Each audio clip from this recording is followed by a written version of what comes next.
सासू माँ, ये क्या? इतनी रोटियां क्यों बना दी? आपको तो कुछ समझ में ही नहीं आता। अब ये सारी बर्बाद होंगी। इस भीड़ भाड़ में कौन खाएगा इतनी रोटियां? निसी एक ही सांस में बोल गई। उसकी ऊंची आवाज सुनकर रसोई में खड़ी शारदा देवी के हाथ वहीं रुक गए। तवे पर सिकती आखिरी रोटी हल्की सी जल गई, मगर उनका ध्यान उस पर नहीं था। उनकी आंखें बस अपनी बहू के चेहरे पर टिक गई थी। घर में आज मेहमानों की काफी भीड़ थी। छोटे देवर का परिवार, ननद और उनके बच्चे, पूरा घर लोगों से भरा हुआ था। सुबह से शारदा देवी अकेली रसोई में लगी थी। किसी के लिए चाय, किसी के लिए पकोड़े, बच्चों की अलग फरमाइशें, और अब रात के खाने की तैयारी। उन्होंने सोचा था कि अगर रोटियां ज्यादा बन जाएंगी तो कोई भूखा नहीं रहेगा, लेकिन शायद वो भूल गई थी कि आजकल लोग भावनाओं से ज्यादा हिसाब किताब देखते हैं। निशी की शादी को अभी 1.5 साल ही हुआ था। पढ़ी लिखी, स्मार्ट और हर चीज को प्लानिंग से करने वाली लड़की थी। उसे हर काम नाप तोल कर करना पसंद था। कितना खर्च हुआ, कितना बचा, कहाँ नुकसान है, उसकी नजर हर बात पर रहती थी। शुरू में शारदा देवी को अपनी बहू बहुत समझदार लगी थी, लेकिन धीरे धीरे उन्हें महसूस हुआ कि निशी हर चीज को सिर्फ पैसों के नजरिए से देखने लगी है। अगर सब्जी थोड़ी ज्यादा बन जाए तो उसे बर्बादी दिखती। अगर कोई रिश्तेदार बिना बताए आ जाए तो उसे परेशानी महसूस होती। और आज तो उसने सबके सामने अपनी सास को ही कटघरे में खड़ा कर दिया था। रसोई के बाहर बैठे मेहमानों ने भी किसी की बात सुन ली थी। माहौल अचानक अजीब सा हो गया। शारदा देवी ने खुद को संभालते हुए धीमे स्वर में कहा, बेटा, लोग ज्यादा थे इसलिए लगा कि कम ना पड़ जाए। लेकिन निसी वहीं नहीं रुकी। उसने प्लेट उठाते हुए कहा, कम पड़ जाती तो दोबारा बना लेते, लेकिन इतना बनाकर फेंकना कौन सी समझदारी है। उसकी आवाज में झिंझलाहट भी थी और ताना भी। शारदा देवी चुप हो गई। उम्र इंसान को जवाब देना नहीं, सहना सिखा देती है। दरवाजे के पास बैठी 10 साल की आरोही सब सुन रही थी। वह शारदा देवी की पोती थी और अपनी दादी के सबसे करीब। उसने धीरे से पूछा, दादी, क्या ज्यादा रोटियां बनाना गलत होता है? शारदा देवी मुस्कुराई, मगर उनकी आंखों में हल्की नमी थी। उन्होंने प्यार से कहा, नहीं बेटा, खाना कभी गलत नहीं होता। रात को जब सब लोग खाने बैठे तो निसी ने जान पूछकर रोटियों की टोकरी सबके सामने रखते हुए कहा, देखिए कितनी बच जाएगी अब। तभी उसके ससुर ओम प्रकाश जी ने शांत आवाज में कहा, रोटियां बच जाए तो कोई बात नहीं बेटा, लेकिन शब्द अगर निकल जाए ना तो रिश्ते जरूर टूट जाते हैं। पूरा कमरा एकदम शांत हो गया। निसी कुछ पल के लिए असहज हुई, मगर फिर भी बोली, मैंने गलत क्या कहा पापा जी? खाना बर्बाद करना अच्छी बात थोड़ी है। ओम प्रकाश जी ने गहरी सांस ली और बोले, तुम्हारी बात गलत नहीं है, लेकिन तुम्हारी सोच अधूरी है। जिसने भूख देखी होती है ना बेटा, वो खाना कभी गिनकर नहीं बनाता। इतना कहकर उन्होंने शारदा देवी की तरफ देखा। जब हमारी शादी हुई थी तब घर की हालत बहुत खराब थी। कई रातें ऐसी थी जब तुम्हारी सास खुद भूखी सो जाती थी ताकि हम सब खा सके। एक बार तो ऐसा हुआ था कि घर में सिर्फ 4 रोटियां थी और अचानक मेहमान आ गए। तुम्हारी सास ने चुपचाप अपना हिस्सा भी उन्हें खिला दिया था। उस दिन मैंने इन्हें पहली बार भूखे पेट पानी पीकर सोते देखा था। तब से इन्हें हमेशा डर रहता है कि कहीं कोई भूखा ना रह जाए। यह सुनते ही निसी के हाथ रुक गए। उसने पहली बार अपनी सास को ध्यान से देखा। शारदा देवी चुपचाप सबको रोटियां परोस रही थी, जैसे कुछ हुआ ही ना हो। उनके चेहरे पर न शिकायत थी, न गुस्सा, बस सबको खिलाकर खुद आखिर में खाने की आदत थी। उस रात निसी देर तक सो नहीं पाई। उसे बार बार अपनी आवाज याद आ रही थी। सच तो ये था कि उसने कभी भूख देखी ही नहीं थी। उसके मायके में हर चीज हमेशा भरपूर रही थी। उसे कभी समझ ही नहीं आया कि कुछ लोग जरूरत से ज्यादा इसलिए बनाते हैं क्योंकि कम पड़ जाने का डर उनकी जिंदगी का हिस्सा बन चुका होता है। अगली सुबह शारदा देवी रोज की तरह जल्दी उठकर रसोई में आटा गूंद रही थी। कभी निसी चुपचाप उनके पास आकर खड़ी हो गई। उसने बिना कुछ कहे दूसरी परात उठाई और आटा गूंदने लगी। शारदा देवी ने हैरानी से पूछा, अरे बहू, तुम इतनी सुबह? निसी कुछ पल चुप रही, फिर धीरे से बोली, माँ जी, कल मैंने बहुत गलत तरीके से बात की। शारदा देवी मुस्कुरा दी। अरे कोई बात नहीं बेटा, घरों में ऐसी बातें हो जाती हैं। लेकिन इस बार निसी ने उनका हाथ पकड़ लिया।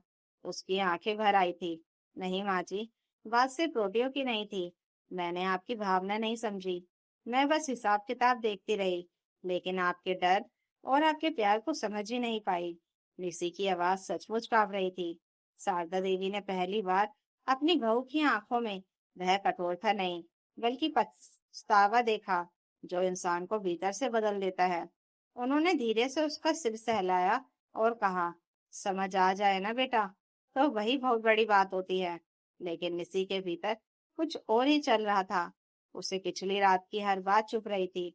मेहमानों के सामने ऊंची आवाज में बोलना, सास के हाथ रुक जाना, छोटी आरोही का मासूम सवाल, और सबसे ज्यादा ओम प्रकाश जी की वह बात कि जिसने भूख देखी हो वो खाना गिनकर नहीं बनाता।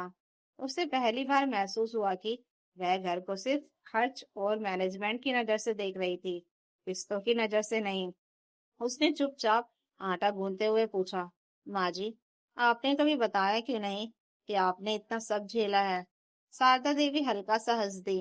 हर दर्द सुनाने के लिए नहीं होता बेटा, कुछ बातें बस इंसान की आदत बन जाती हैं। तभी आरोही नींद से उठकर रसोई में आ गई। उसने अपनी दादी और माँ को साथ काम करते देखा तो खुश होकर बोली, वाह, आज तो मेरी दोनों साथ साथ हैं।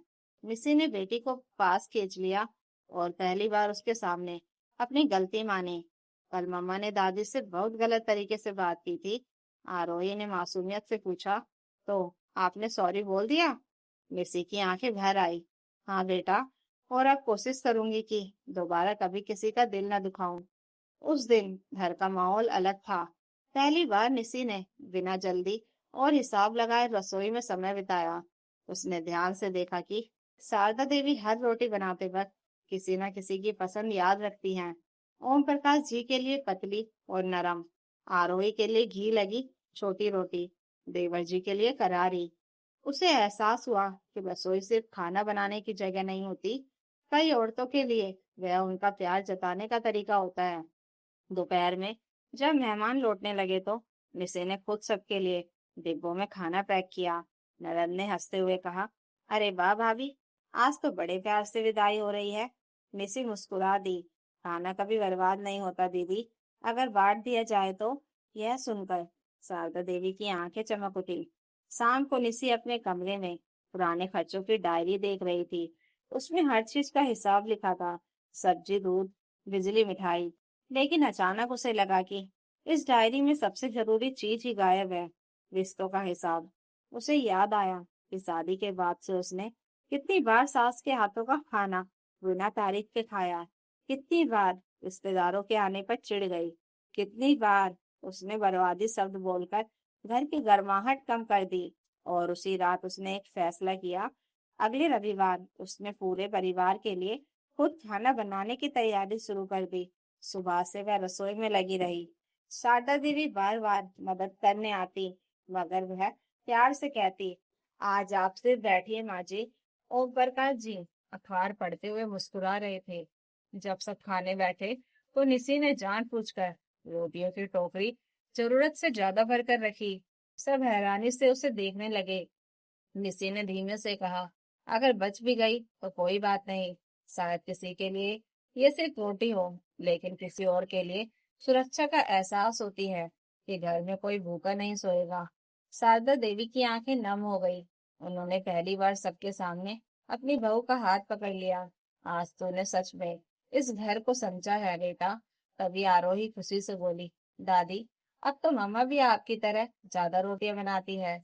सब लोग हंस पड़े, लेकिन उस हंसी में ताने नहीं थे, अपनापन था। धीरे धीरे घर भी बदलने लगा। निसी अब खर्च संभालती जरूर थी, मगर साथ में रिश्तों की गर्माहट भी बचाने लगी। अगर कोई रिश्तेदार अचानक आ जाता तो वह परेशान होने के बजाय चाय चढ़ा देती। अगर खाना ज्यादा बन जाता तो पास के झुग्गी में भिजवा देती। उसने खुद महसूस किया कि घर सिर्फ सही बजट से नहीं चलता, उसमें थोड़ा अतिरिक्त प्यार भी चाहिए होता है।